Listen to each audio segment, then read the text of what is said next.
Rust Console Edition finally has electricity. That's right, with this latest and greatest Rust console patch, electricity has come to the console edition of Rust. So what we're going to be talking about today is update 1.60 and its patch notes.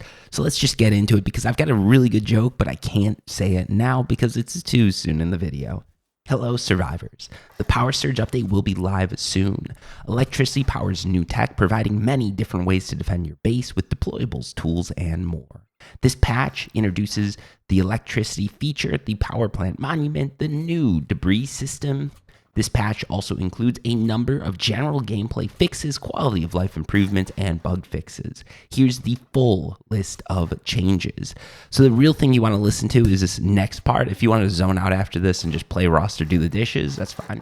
Added electrical components, audio alarm, CCTV, computer station, counter, electric heaters, elevators, flasher light, large rechargeable battery, large solar panel, laser detectors, memory cell, module turret, that would be modular turrets, pressure pads, RF pager, siren light, small generator, splitter switch, Tesla coil, wind turbine, and wire tool.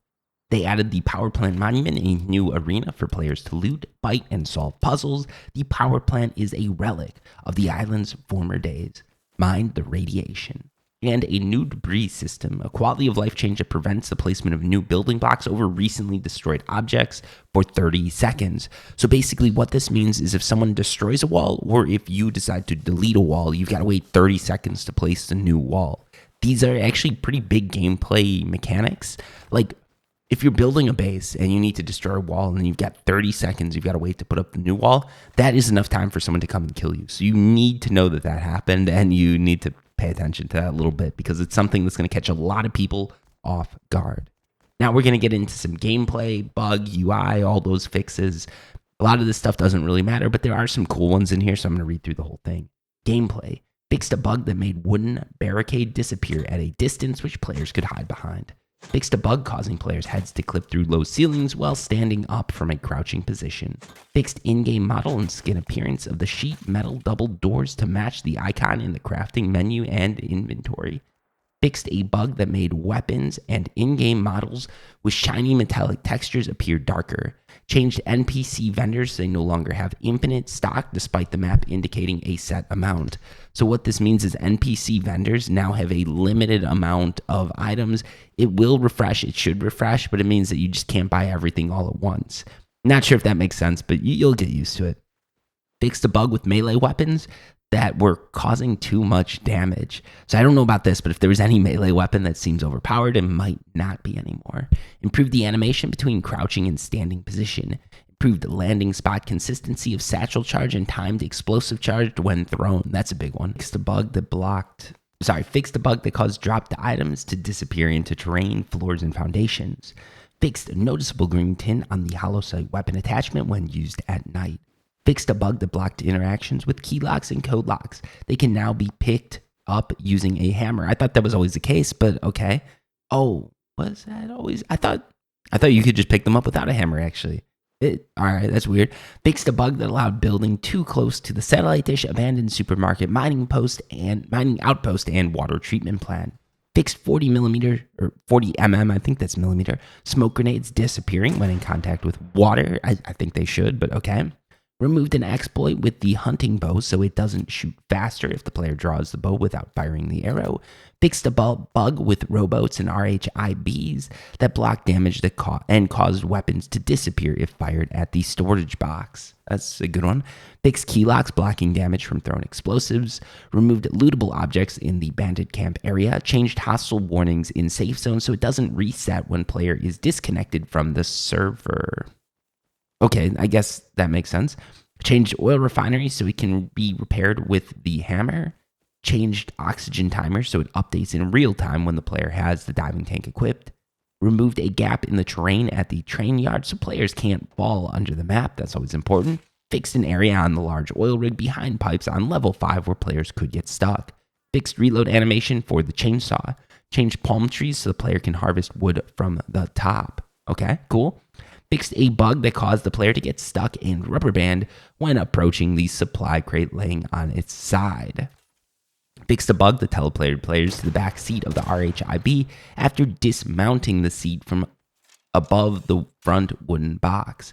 Fixed a bug that let players eat food from their hotbar while accelerating a boat with that slot highlighted. Fixed a bug blocking access to rowboat and RHIB storage. Fixed rubber banding when dismounting from RHIB while crouching. Changed satchel and bean can grenades so they can be extinguished when splashed with water from a water jug, bucket, or water bottle. So this isn't something that's huge, but you can actually use this to create a weird sort of trap base. If you extinguish I think it's a bean can grenade. I don't know if this applies to a satchel. If you extinguish it near or on top of an igniter, what can happen then is you can have a trap base where the igniter fires off and would light that bean can grenade or a satchel. So yeah, that's one way to use it, and it's sort of something that you wouldn't think of, but it is pretty cool. Fix scientists, they won't spawn on high objects and get stuck. Remove second jackhammer at the outpost vending machine. Fix terrain showing through smoke when the player is holding a placeable item. Change the bean can grenade so it can't be used underwater. Removed an exploit with the ocean rafts. Fixed flares light disappearing after the player changes angle of camera. Changed the pump jack ladder so it is possible to climb. Improved RHIB collision with rockets. Changed the number of heavy scientists that land on the helipad at the oil rig. Ooh, interesting. I wonder, I don't know what they changed it to. That's all right. That's going to make things maybe more interesting, maybe less. Added missing loot to the jump puzzle room at the launch site.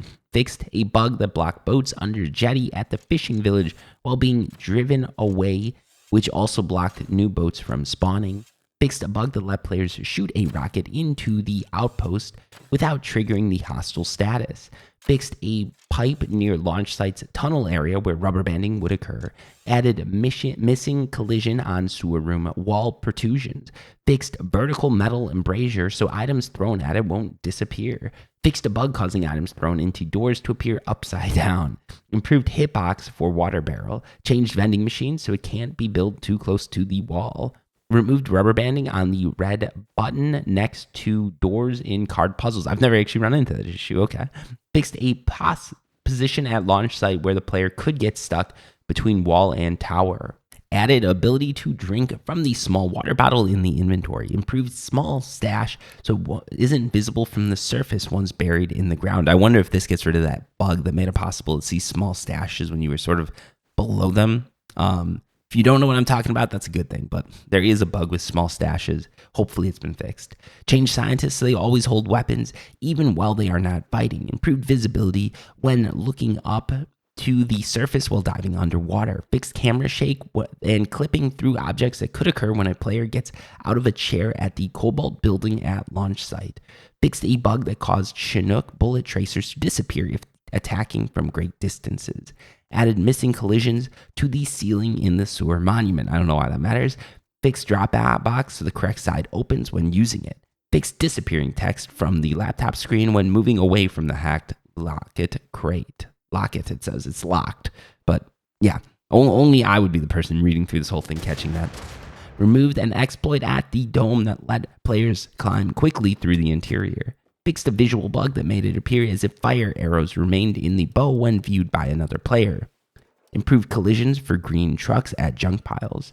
Changed cactus so 2 hits from a rock won't destroy it. Actually, I don't mind that. It should be easy to destroy those cactuses. I feel like those things aren't hard to break, right? Has anyone ever tried to beat up a cactus? Can you do it? Changed animations that oil rig scientists display when losing our aggro. Interesting. Changed roof and triangle roof so they can be flipped when using the building plan. Fixed a stuck spot at launch site warehouse between a crate and a pillar. Fixed a bug that prevented players from placing embrasures on window structures. Fixed a bug that could cause a player to get stuck in an RHIB if they rejoined a server after being kicked while switching seats on the boat. Fixed a bug at the cargo ship that could bounce players off ladders into the ocean when trying to climb them. Fixed a bug that could block players from jumping after falling from a height. Fixed a bug with the hostile timer that caused it to appear even if the player isn't near a safe zone. And fixed collisions on sheet metal half walls to match full sheet metal walls. And that would be all for the gameplay changes. We still have UI left to go. audio, monuments, world, and other changes. So there's still quite a few changes here. This is a long one. They packed a lot of stuff into this update. This is literally the biggest update they've done, and my voice is getting tired, so I'll be back in 2 seconds. And we're back, and I'm going to tell you what that joke was because we're deep enough into this that you all are real ones. So here's what it was. I was going to say we waited longer for the electricity branch than a necrophile at his grandmother's funeral. Yeah, it is pretty bad, but I'm sort of proud of myself for coming up with that one. Please leave a comment down below if you made it this far and you like that joke. Moving on, UI. Fixed a bug that caused discrepancies between the real contents of a container and the visual icons when more than one player is using the same container. Fixed a bug that could cause the fire icon to persist when the furnace is turned off. Fixed unload ammo prompt so that it appears grayed out when a ranged weapon is out of ammo.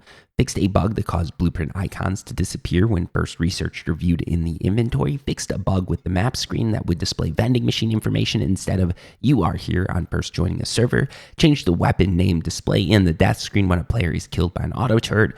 Fixed incorrect tech tree branch paths for workbench level 1. I'm wondering what they're referring to there. Interesting. Added missing stats for items in the crafting menu. Fixed a bug showing incorrect quantities of items in the inventory or hotbar after the item is removed from the slot. This was a really annoying one because every now and then you'd have a bow that said had 20 arrows loaded, which, let's be honest, it would be awesome if you could do that, but you can't. Fixed an issue where the pickup prompt is presented when the player is holding a hammer, even if the specified furniture is locked. Removed an unusable button prompt occupied when another player is using the repair bench. Updated the icon for the command "I'm going for scrap" in the quick chat menu to better resemble scrap. Fixed a bug where the inventory/crafting UI gets obstructed by smoke from smoke grenades.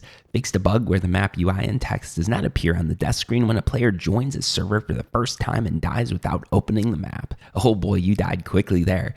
Fixed a bug where the vending machine map UI appears in-game. Fixed a bug where the map screen appears pink when opened by players. Fixed a bug where the sleeping bag UI icons are not updating correctly on the map for sleeping bags that are not grouped together. Fixed a bug where some items that use low-grade fuel cannot be quick moved from hotbar/inventory. Fixed an issue when taking an item from an inventory and rapidly closing the UI prompts caused an invalid item error. Updated the locker UI so it's consistent with the Steam version. Fixed a bug where the UI wasn't updating correctly for sleeping bags on the death screen. Fixed weapon attachment UI so it updates correctly. Added sword feature for item containers. Updated the tech tree icons so they are closer together. Fixed a bug where aim assist sub options remain grayed out after reverting to default options. Fixed a bug where auto reload persists through preference change. Fixed a bug where the delay for the prompt "add fuel to start engine" didn't update as soon as the player added low-grade fuel. Improved the depth of field option when aiming with the hollow sight. Fixed a bug where disarm warning prompt is overlapping the respawn screen. Fixed a bug where the disarm warning/hostile timer prompt overlaps with the options and control layout screen. Fixed a bug where disconnecting and reconnecting a controller on the server password menu will result in a saved password disappearing. Saved password disappearing. I didn't. Oh, wait. Do we have server passwords? I don't think we do. That might be a community server fix. Interesting. Moving on. Fixed a bug where excess fuel inputted into the miner's hat is lost. Fixed a bug for fresh water droplet icon as it was too pixelated. Fixed a bug for the furnace and large furnace where controls text overlaps with the button prompt in multiple languages. Fixed a bug where getting killed by an incendiary rocket shows placeholder text on death screen. Fixed a bug where if a player gets killed by the stone fireplace, the death screen will show incorrect text. How do you get killed by a stone fireplace? Geez, some of you are really bad at this game, I guess. Not really. I know. Fixed a bug where the orientation of the player wasn't correctly updating on the map screen. Fixed a bug where players inserted a note into the mailbox. It was not visible. Fixed a bug where player opened the tech tree in the workbench. It booted the player back to the gameplay. Improved the oxygen timer so it updates correctly when the player has the diving tank equipped to their character. Fixed a bug where players could instantly bypass the controller disconnected message without pressing OK when the player disconnects and reconnects their controller. Fixed a bug where player could get kicked when instant wearing gear in occupied slots. Improved the screen overlays as they obscure server messages and crafting tabs. Fixed a bug in Outpost vending machine where second jackhammer was on sale for half the price. Updated the second tools and stuff vending machine in the Outpost to contain its own respective offers. Fixed a bug where the map doesn't focus on the player's death screen location in the respawn screen. Fixed a bug where specific pop-ups when the player disconnects their controller and reconnects it during the prompt. Fixed a bug where stance indicator on the RHIB switches between crouch and standing when using the gas or not. Improved the spacing of status effect bar. Fixed a bug where team invites disappear after leaving and rejoining a server. Fixed an issue in the team management screen where the UI could get cut off. Fixed a bug when returning to the options menu from the start screen. The last highlighted option will be grayed out. Fixed a bug where when players were killed by a bandit, it will say they were killed by a scientist on the death screen. Fixed a bug where the controller layout isn't affected by default setting change unless opened. Removed red text from positive healing stats. Fixed a bug where the candle hat and miner's hat are missing the tap Y to quick wear/remove button in the inventory. Updated server messages to appear in gameplay areas. Fixed a bug where small stashes can be stacked. Fixed a bug where the last slot on the hotbar could be skipped in some situations when cycling through. Fixed a bug where item durability appears different when in the menus. Updated the simple light icon. Fixed a bug where the degradation stats were incorrect in the repair bench when the player attempts to repair electric items. Fixed a bug when the player could see still blood on their screen after they turn on blood graphics settings off. Fixed a bug where the button prompts to remove ammo/fuel from something within the player inventory was inconsistent. And finally, fixed a bug when the confirm prompt for authorized friend on auto turret showed blackened text. I don't know if I read that all right, but that was a long one. Oh boy, we are 16 minutes in. We've still got some audio and other changes to talk about. So audio, fixed ambient SFX slider to control the volume of birds on the main menu. Fixed an audio crash that could occur when many sound instances are playing. Added low pass filter for audio when underwater. Added audio and animation when using medical syringe. Added missing reverb volume where players' actions would echo, such as sewer tunnels in monuments. Added missing SFX on the elevator at launch site. Added nailgun firing sound effects when firing into the air. Improved player utilities SFX sound effects so that it is less loud over long distances. Improved scientist shooting sounds so it plays promptly after the shooting. Improved low-grade feels SFX when placed into an inventory slot. And added metallic ambient sounds inside Dome. Now moving on to monuments, and we've got a decent amount of monuments fixed, but after that we've just got world and then other changes. So we are almost done. If you made it this far, you really are a real one. So monuments, fixed lights on cargo ships so the lower deck is not dim at night. Fixed the brightness of yellow barrels on the top of the oil rig monument. Fixed a gap between the sandbags and the ground at the airfield monument. Fixed zombie fighting, that's what we're calling it, on top of the silo towers at the water treatment plant and sewer. Fixed occasional missing hostile timer when in the bandit camper outpost monuments. Fixed an issue causing low FPS in a tunnel at the sewer, so that's good for all you last gen players. Fixed various decals disappearing at the harbors, cranes, and cabins. A bit of coffee there. Fixed a visual issue which allowed the terrain to clip inside of launch red pipe exit. Fixed lights turning off too soon on cargo ship when viewing them from a distance. Fixed waves clipping through the floor on the bottom deck of the cargo ship. Fixed an issue which caused the containers on the cargo ship to disappear when player got close to them. Fixed the volumetric light from fishing village C not correctly being attached to the street lamp. Fixed a jump spot by adding a window cover at the small harbor green keycard room which players could loot from. That's sad. Fixed the lamps at Oxum gas station not showing lighting area around them. Fixed a bug which allowed players to sit on chairs with objects on them at launch site. Fixed a visual issue where the launch site would appear floating above the ground. Fixed a bug at Bandit Camp that caused the metal shop front to face the wrong way. I don't know if anyone even noticed that, but cool. Added missing lighting at the airfield's underground section. That's actually really good because sometimes it can get pretty hard to see under there. Fixed a visual bug which caused the oil rig's barrels to appear radioactively green. Removed a light visible through walls at the sewer monuments at night. Fixed various LODs popping on pipes at the cargo ship. Fixed a noticeable LOD pop in the sandbags at launch site. Fixed a LOD pop in the sheet metal walls inside the buildings at Train Yard. Sorry. Fixed a LOD transition moving a position, a fuel tank in large harbor. Fixed a LOD transition moving the position of, okay, whatever. Fixed various LOD issues inside the launch site main building. Fixed a bug that caused lights to appear pink on the boat shop at the fishing village. It's no longer, I sort of like it when they appear pink. It's pink lights are cool. Fixed pink objects visible on large oil rig. And again, I think they should add a little bit more pink to the game. And no, that's not some sort of innuendo. I mean, like pink lights. Get with me, guys.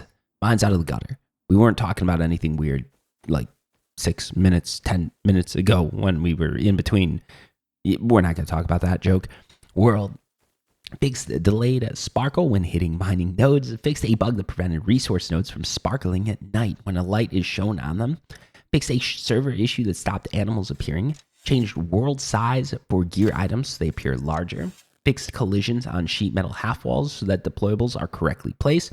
Fixed a visual issue on fire arrows so that they no longer appear and disappear from 1 second after being shot. So I feel like some of these issues are just multiple issues that were fixed, and they're just like sliding them in all over the place. It's like we fixed fire arrows, and they've talked about that a few times already. There's a few other things that's happened with, which is a little weird to me. Makes me read more, which, it's good for watch time, I guess, but it just feels like they did more than they actually did in some cases. And they did do a lot, don't get me wrong. Fixed a white glow that appears around a bullet when fired from the nail gun. Fixed bullet hole decals appearing on a thrown timed explosive charge. Fixed swapping underbarrel attachments to a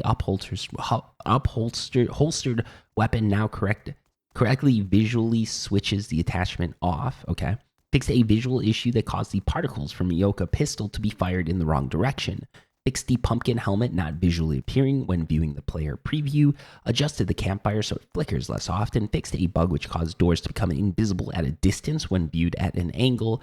Fixed the lighting from the flare so that when the player stands above it, it will not distort and create shadows. Fixed shadows not correctly appearing when using ceiling lights. Fixed explosive effects so that it correctly distorts underwater. Fixed a bug which caused the ground fire effect to follow the target which was hit. Fixed a visual issue which caused the flame turret blueprint to become black at certain angles. Fixed light on the large furnace only being visible from a close distance. Fixed the front of floodlights so that the textures do not look unwrapped. Fixed an issue which caused the hammer texture to turn dark when entering a shadowed area. Fixed the reflective lighting on code locks so that they correctly adjust their color. Fixed a bug that made textures fade when viewed with the sea level behind them. Fixed a visual bug that caused walls to clip under the bottom of floors. Fixed an issue that caused smoke from timed explosive charges to have white textures. Fixed a bug where light posts emitted light which shouldn't. Fixed a bug where looking at a supply drop at certain angles caused the parachute to vanish. Fixed a bug where the muzzle flash from the muzzle brake attachment was much smaller when compared to Steam or the PC version. Rust is what I'm assuming they're saying. Changed medkit world to match PC. World model to match PC. Fixed a bug that caused explosives to turn invisible after being thrown at a code lock. Fixed key lock and code lock LOD textures turning gray from a distance. Fixed LOD popping with toolbox from trucks when moving a short distance. Fixed a visual bug for placed and crafted wood door textures. Fixed a bug that caused wooden doors to disappear at certain distances. And finally, we've got a few changes left, and this would be other changes. Fixed a crash that occurs when opening the vending machine in the outpost. Fixed a crash that occurred when changing an item's skin using the repair bench. Fixed a bug that wouldn't save changes when a player sets options to default in a server. Fixed a bug that caused an hour-long hostility timer if a player rejoins the game after a server crashes. So that's actually a really good one because that really does suck when that happens. Fixed a bug causing players to disconnect when destroying an attack helicopter. Fixed a build issue that could cause players to disconnect after joining a server. Added message when player is kicked from a server to inform them that it has been shut down. Fixed a crash that could occur when sitting on a mountable object that has been destroyed, such as kayaks, chairs, and computer stations. And finally, fixed a crash that could occur when removing a diving tank from any container. And that is everything that's been fixed in this massive update. If you made it this far, make sure you hit subscribe, because obviously either you like the sound of my voice, the commentary that I'm giving when I'm reading these things. But yeah, that was a really long one, so I'm going to end the video here. Until next time, peace.